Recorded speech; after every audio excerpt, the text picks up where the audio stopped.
Luke Batty was born into a volatile relationship between his parents, although both loved him more than life itself.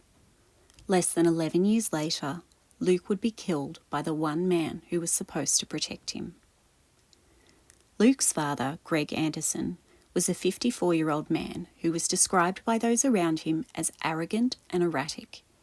He was deeply religious but struggled to maintain a job or housing due to his behaviour. He had hallucinations and was aggressive, but also displayed cold and calculated behaviour with a strong disrespect for authority. Although undiagnosed, it was clear to those around him that Greg had a mental illness. He had no ongoing contact with health services and did not seek help for his anger and mental health issues due to his mistrust of authority figures. In contrast, Rosie was a loving, caring, and thoughtful mother to her son Luke. After going through a traumatic childhood herself, Rosie was determined to keep her son safe and happy because she was scared to lose him like she lost her mother at such a young age. Greg and Rosie had a volatile relationship for a decade before Rosie left for her own safety. Greg had continuously assaulted Rosie over this time, threatened to kill her, and breached an intervention order many times. She had stayed to try and give Luke a stable and loving home, as Greg was a great dad to Luke, but a horrible husband to Rosie. Greg's behaviour escalated, as did his cannabis usage. He was living in a share house, but was evicted when he threatened to decapitate a housemate. Greg was living in and out of his car and boarding houses, unable to maintain a job due to his erratic behaviour.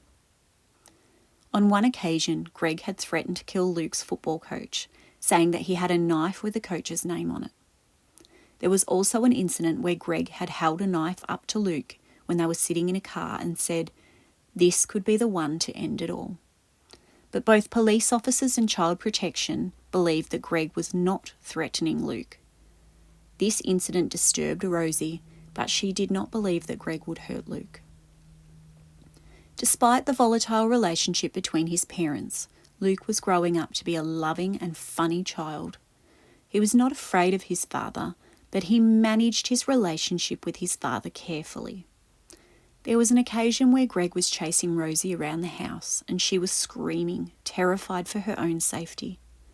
After Greg left, Luke apologised to his mother for not being able to stop his dad. He said, "I'm sorry, Mum, I'm just too little." But at the end of the day, he was just a little boy that loved his mum and his dad, despite their flaws.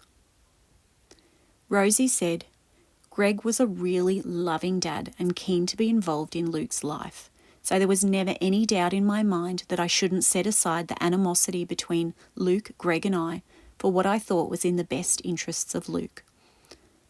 All I had known was that he loved his son, had never laid a hand on him, was never verbally abusive towards him. I didn't know that Greg was capable of killing." In 2014, there were 4 warrants out for Greg's arrest. He was facing 11 criminal charges, and there were 2 intervention orders out against him, including one that prohibited him from being around children alone, including his son, due to being found with photos of young girls aged between 10 and 14 years old.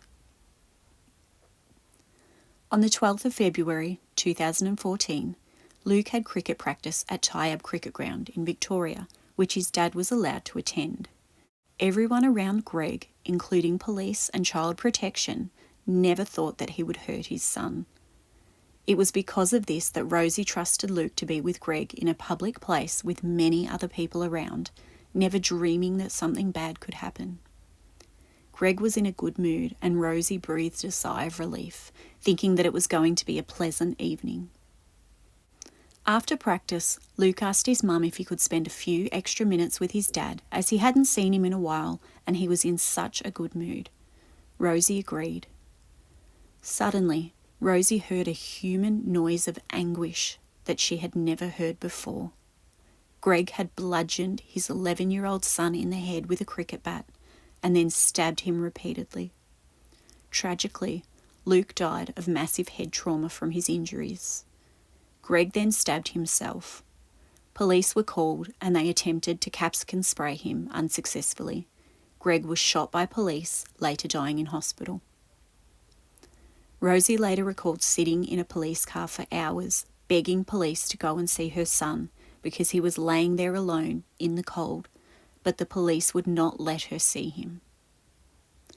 The day after the murder, Rosie stated that no one loved Luke more than both of his parents. She said, "What triggered this was a case of his dad having mental health issues. He was in a homelessness situation for many years. His life was failing. Everything was becoming worse in his life, and Luke was the only bright light in his life." Rosie feels that Greg's sudden violence against his own son was not Greg wanting to hurt Luke. It was Greg wanting to hurt Rosie. He wanted to hurt her more than he cared about his son, and he took Luke away from Rosie for the rest of her life. Since Luke's death, Rosie has worked tirelessly to improve services for family violence victims. She aims to highlight systemic failings and make perpetrators accountable for their actions. In 2015, she was named Australian of the Year for her work. Although a horrifying tragedy for everyone involved, Luke's death was not in vain.